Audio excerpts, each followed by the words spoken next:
लीजिए सुनिए प्रेमचंद की लिखी कहानी बलिदान। वाचन समीर गोस्वामी का है।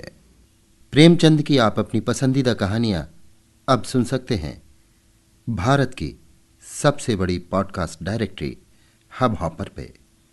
हब हॉपर आपके लिए लेकर आए हैं हजारों पॉडकास्ट जो आप सुन सकते हैं दुनिया में कहीं भी कभी भी। प्रेमचंद की कहानियों के नए और पुराने एपिसोड आप हब हॉपर पर सुन सकते हैं। तो सिलसिला शुरू करते हैं प्रेमचंद की लिखी कहानी बलिदान का, मेरी यानी समीर गोस्वामी की आवाज में। मनुष्य की आर्थिक अवस्था का सबसे ज्यादा असर उसके नाम पर पड़ता है। मौजे बेला के मंगरू ठाकुर जब से कांस्टेबल हो गए हैं, इनका नाम मंगल सिंह हो गया है। अब उन्हें कोई मंगरू कहने का साहस नहीं कर सकता। कल्लू अहीर ने जब से हल्के के थानेदार साहब से मित्रता कर ली है और गांव का मुखिया हो गया है, उसका नाम कालिका दीन हो गया है। अब उसे कल्लू कहें तो आंख लाल पीली करता है। इसी प्रकार हरख चंद्र कुर्मी अब हरखू हो गया है। आज से 20 साल पहले उसके यहाँ शक्कर बनती थी, कई हल की खेती होती थी और कारोबार खूब फैला हुआ था। लेकिन विदेशी शक्कर की आमदनी ने उसे मटिया मेट कर दिया। धीरे धीरे कारखाना टूट गया, जमीन टूट गई, गाहक टूट गए और वो भी टूट गया। 70 वर्ष का बूढ़ा जो तकिएदार माचे पर बैठा हुआ नारियल पिया करता, अब सिर पर टोकरी लिए खाद फेंकने जाता है। परंतु उसके मुख पर अब भी एक प्रकार की गंभीरता, बातचीत में अब भी एक प्रकार की अकड़, चाल ढाल से अब भी एक प्रकार का स्वाभिमान भरा हुआ है। इस पर काल की गति का प्रभाव नहीं पड़ा। रस्सी जल गई पर बल नहीं टूटा। भले दिन मनुष्य के चरित्र पर सदैव के लिए अपना चिन्ह छोड़ जाते हैं। हरखू के पास अब केवल 5 बीघा जमीन है, केवल 2 बैल हैं, एक ही हल की खेती होती है। लेकिन पंचायतों में, आपसी कलह में उसकी सम्मति अब भी सम्मान की दृष्टि से देखी जाती है। वो जो बात कहता है बेलाग कहता है और गांव के अनपढ़े उनके सामने मुंह नहीं खोल सकते। हरखू ने अपने जीवन में कभी दवा नहीं खाई थी। वो बीमार जरूर पड़ता, कुंवार मास में मलेरिया से कभी न बचता था, लेकिन 10-5 दिन में वो बिना दवा खाए ही चंगा हो जाता था। इस वर्ष कार्तिक में बीमार पड़ा और ये समझकर कि अच्छा तो हो जाऊंगा, उसने कुछ परवाह ना की। परंतु अब की ज्वर मौत का परवाना लेकर चला था। 1 सप्ताह बीता, दूसरा सप्ताह बीता, पूरा महीना बीत गया, पर हरखू चारपाई से न उठा। अब उसे दवा की जरूरत मालूम हुई। उसका लड़का गिरधारी कभी नीम की सीखें पिलाता, कभी गुर्ज का सत, कभी गदापूर्णा की जड़, पर इन औषधियों से कोई फायदा न होता था। हरखू को विश्वास हो गया कि अब संसार से चलने के दिन आ गए। एक दिन मंगल सिंह उसे देखने गए। बेचारा टूटी खाट पर पड़ा राम नाम जप रहा था। मंगल सिंह ने कहा, बाबा बिना दवा खाए अच्छे ना होंगे, कुनैन क्यों नहीं खाते? हरखू ने उदासीन भाव से कहा, तो लेते आना। दूसरे दिन कालिका दीन ने आकर कहा, बाबा 2-4 दिन कोई दवा खा लो, अब तुम्हारी जवानी की देह थोड़े है कि बिना दवा दर्पण के अच्छे हो जाओगे। हरखू ने उसी मंद भाव से कहा, तो लेते आना। लेकिन रोगी को देख आना एक बात है, दवा लाकर देना उसे दूसरी बात है। पहली बात शिष्टाचार से होती है, दूसरी सच्ची संवेदना से। न मंगल सिंह ने खबर ली, न कालिका दीन ने, न किसी तीसरे ही ने। हरखू दालान में खाट पर पड़ा रहता। मंगल सिंह कभी नजर आ जाते तो कहता, भैया वो दवा नहीं लाए। मंगल सिंह कतरा कर निकल जाते। कालिका दीन दिखाई देते तो उनसे भी यही प्रश्न करता, लेकिन वो भी नजर बचा जाते। या तो उसे सूझता ही नहीं था कि दवा पैसों के बिना नहीं आती, या वो पैसों को भी जान से प्रिय समझता था, अथवा जीवन से निराश हो गया था। उसने कभी दवा के दाम की बात नहीं की। दवा ना आई। उसकी दशा दिनों दिन बिगड़ती गई, यहाँ तक कि 5 महीने कष्ट भोगने के बाद उसने ठीक होली के दिन शरीर त्याग दिया। गिरधारी ने उसका शव बड़ी धूमधाम के साथ निकाला। क्रियाकर्म बड़े हौसले से किया। कई गांवों के ब्राह्मणों को निमंत्रित किया। बेला में होली न मनाई गई, न अबीर, न गुलाल, न डफली बजी, न भंग की नलियां बहीं। कुछ लोग मन में हरखू को कोसते जरूर थे कि इस बुढ़े को आज ही मरना था, 2-4 दिन बाद मरता। लेकिन इतना निर्लज्ज कोई न था कि शोक में आनंद मनाता। वो शरीर नहीं था जहां कोई किसी के काम में शरीक नहीं होता, जहां पड़ोसी को रोने पीटने की आवाज हमारे कानों तक नहीं पहुंचती।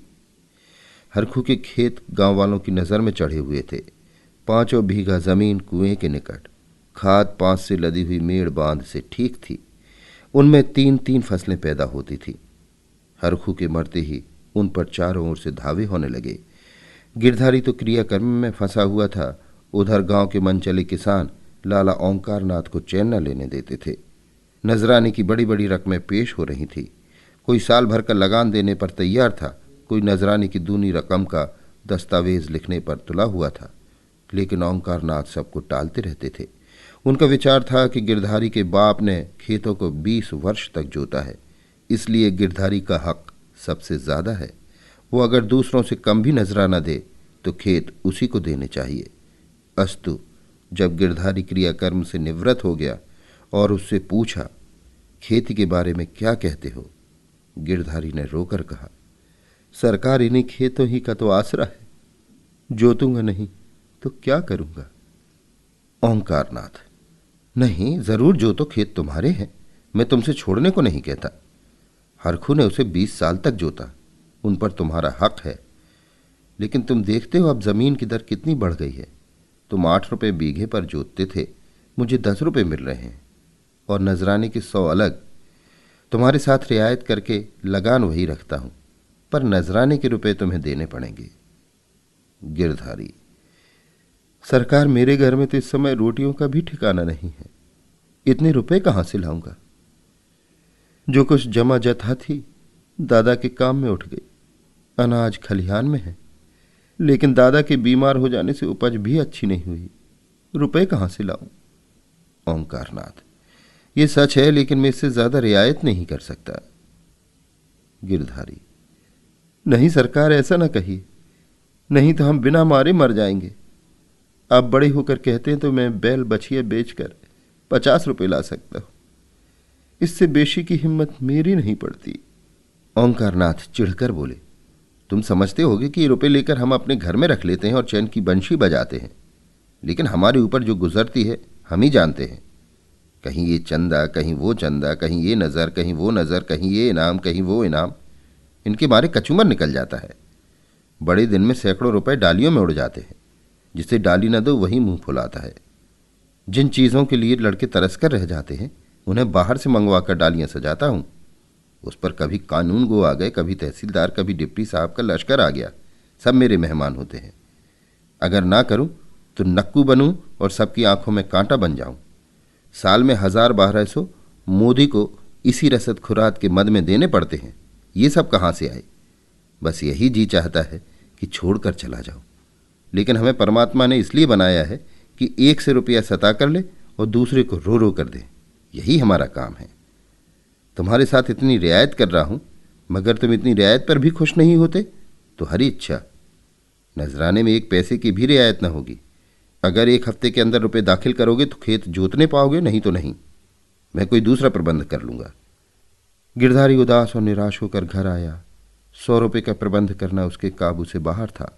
सोचने लगा, अगर दोनों बेल बेच दूं तो खेत ही लेकर क्या करूंगा? घर बेचूं तो यहां लेने वाला ही कौन है? और फिर बाप दादों का नाम डूबता है। 4-5 पेड़ है, लेकिन उन्हें बेचकर 25 रुपये या 30 रुपये से अधिक न मिलेंगे। उधार लूं तो देता कौन है? अभी बनिए कि 50 रुपये सिर पर चढ़े हैं, वो 1 पैसा भी न देगा। घर में गहने भी तो नहीं है, नहीं उन्हीं को बेचता। ले देकर एक हंसली बनवाई थी, वो भी बनिए के घर पड़ी हुई है। साल भर हो गया, छुड़ाने की नौबत न आई। गिरधारी और उसकी स्त्री सुभागी दोनों ही इस चिंता में पड़े रहते, लेकिन कोई उपाय न सूझता था। गिरधारी को खाना पीना अच्छा न लगता, रात को नींद न आती। खेतों के निकलने का ध्यान आते ही उसके हृदय में हुक सी उठने लगती। हाय, वो भूमि जिसे हमने वर्षों जोता, जिसे खाद से पाटा, जिसमें मेड़ें रखीं, जिसकी मेड़ें बनाई, उसका मजा अब दूसरा उठाएगा। वे खेत गिरधारी के जीवन का अंश हो गए थे। उनकी एक एक अंगुल भूमि उसके रक्त में रंगी हुई थी। उनका एक एक परमाणु उसके पसीने से तर हो रहा था। उनके नाम उसकी जिह्वा पर उसी तरह आते थे जिस तरह अपने तीनों बच्चों के। कोई 2400 था, कोई 2200, कोई नालबेला, कोई तलैया वाला। इन नामों के स्मरण होते ही खेतों का चित्र उसकी आंखों के सामने खिंच जाता था। वो इन खेतों की चर्चा इस तरह करता मानो वे सजीव हैं, मानो उसके भले बुरे के साथी हैं। उसके जीवन की सारी आशाएं, सारी इच्छाएं, सारे मंसूबे, सारी मिठाइयां, सारे हवाई किले इन्हीं खेतों पर अवलंबित थे। इनके बिना वो जीवन की कल्पना ही नहीं कर सकता था, और वे ही सब हाथ से निकले जाते हैं। वो घबरा कर घर से निकल जाता और घंटों खेतों की मेड़ों पर बैठा हुआ रोता, मानो उनसे विदा हो रहा है। इस तरह एक सप्ताह बीत गया और गिरधारी रुपये का कोई बंदोबस्त न कर सका। 8वें दिन उसे मालूम हुआ कि कालिका दीन ने 100 रुपये नजराने देकर 10 रुपये बीघे पर खेत ले लिए। गिरधारी ने एक ठंडी सांस ली। एक क्षण के बाद वो अपने दादा का नाम लेकर बिलख बिलख कर रोने लगा। उस दिन घर में चूल्हा नहीं जला। ऐसा मालूम होता था मानो हर खू आज ही मरा है। लेकिन सुभागी यूं चुपचाप बैठने वाली स्त्री न थी। वो क्रोध से भरी हुई कालिका दीन के घर गई और उसकी स्त्री को खूब लथेड़ा। कल का बानी आज का सेठ खेत जोतने चले हैं। देखें कौन मेरे खेत में हल ले जाता है, अपना और उसका लहू एक कर दूं। पड़ोसन ने उसका पक्ष लिया। तो क्या गरीबों को कुचलते फिरेंगे? सुभागी ने समझा मैंने मैदान मार लिया। उसका चित्त बहुत शांत हो गया। किंतु वही वायु जो पानी में लहरें पैदा करती है, वृक्षों को जड़ से उखाड़ डालती है। सुभागी तो पड़ोसियों की पंचायत में अपने दुखड़े रोती और कालिका दीन की स्त्री से छेड़ छेड़ लड़ती। इधर गिरधारी अपने द्वार पर बैठा हुआ सोचता, अब मेरा क्या हाल होगा? अब ये जीवन कैसे कटेगा? ये लड़के किसके द्वार पर जाएंगे? मजदूरी का विचार करते ही उसका हृदय व्याकुल हो जाता। इतने दिनों तक स्वाधीनता और सम्मान का सुख भोगने के बाद अधम चाकरी की शरण लेने के बदले वो मर जाना अच्छा समझता था। वो अब तक गृहस्थ था। उसकी गणना गांव के भले आदमियों में थी। उसे गांव के मामले में बोलने का अधिकार था। उसके घर में धन न था पर मान था। नाई, कुम्हार, पुरोहित, भाट, चौकीदार ये सब उसका मुंह ताकते थे। अब ये मर्यादा कहाँ? अब कौन उसकी बात पूछेगा? कौन उसके द्वार आएगा? अब उसे किसी के बराबर बैठने का, किसी के बीच में बोलने का हक नहीं रहा। अब उसे पेट के लिए दूसरों की गुलामी करनी पड़ेगी। अब पहर रात रहे कौन बैलों को नांद में लगाएगा? वो दिन अब कहाँ जब गीत गाकर हल चलाता था। चोटी का पसीना एड़ी तक आ जाता था पर जरा भी थकावट न आती थी। अपने लहलहाते हुए खेत देखकर फूला न समाता था। खलिहान में अनाज का ढेर सामने रखे हुए अपने को राजा समझता था। अब अनाज के टोकरे भर भर कर कौन लाएगा? अब खेती कहाँ, बखार कहाँ? यही सोचते सोचते गिरधारी की आंखों से आंसू की झड़ी लग जाती थी। गांव के 2-4 सज्जन जो कालिका दीन से जलते थे, कभी कभी गिरधारी को तसल्ली देने आया करते थे, पर वो उनसे भी खुलकर न बोलता। उसे मालूम होता था कि मैं सबकी नजरों में गिर गया हूं। अगर कोई समझता था कि तुमने क्रियाकर्म में व्यर्थ इतने रुपए उड़ा दिए तो उसे बहुत दुख होता। वो अपने उस काम पर जरा भी न पछता था। मेरे भाग्य में जो कुछ लिखा है वो होगा, पर दादा के ऋण से तो उऋण हो गया। उन्होंने अपनी जिंदगी में 4 को खिलाकर खाया, क्या मरने के पीछे उन्हें पिंडे पानी को तरसा था? इस प्रकार 3 मास बीत गए और आषाढ़ आ पहुंचा। आकाश में घटाएं आईं, पानी गिरा, किसान हल जुए ठीक करने लगे। बढ़ई हलों की मरम्मत करने लगा। गिरधारी पागल की तरह कभी घर के भीतर जाता, कभी बाहर आता। अपने हलों को निकाल देखता, इसकी मुठिया टूट गई है, इसकी फाल ढीली हो गई है, जुए में सैला नहीं है। देखते देखते वो एक क्षण को अपने को भूल गया। दौड़ा हुआ बढ़ई के यहाँ गया और बोला, रज्जू मेरे हल भी बिगड़े हुए हैं, चलो बना दो। रज्जू ने उसकी ओर करुण भाव से देखा और अपना काम करने लगा। गिरधारी को होश आ गया, नींद से चौंक पड़ा। ग्लानि से उसका सिर झुक गया, आंखें भर आई। चुपचाप घर चला आया। गांव में चारों ओर हलचल मची हुई थी। कोई सन के बीज खोजता फिरता था, कोई जमींदार के चौपाल से धान के बीज लिए आता था। कहीं सलाह होती किस खेत में क्या बोना चाहिए। गिरधारी ये बातें सुनता और जलहीन मछली की तरह तड़पता था। एक दिन संध्या समय गिरधारी खड़ा अपने बैलों को खुजला रहा था कि मंगल सिंह आए और इधर उधर की बातें करके बोले, गोई को बांधकर कब तक खिलाओगे? निकाल क्यों नहीं देते? गिरधारी ने मलिन भाव से कहा, हाँ कोई ग्राहक आए तो निकाल दूं।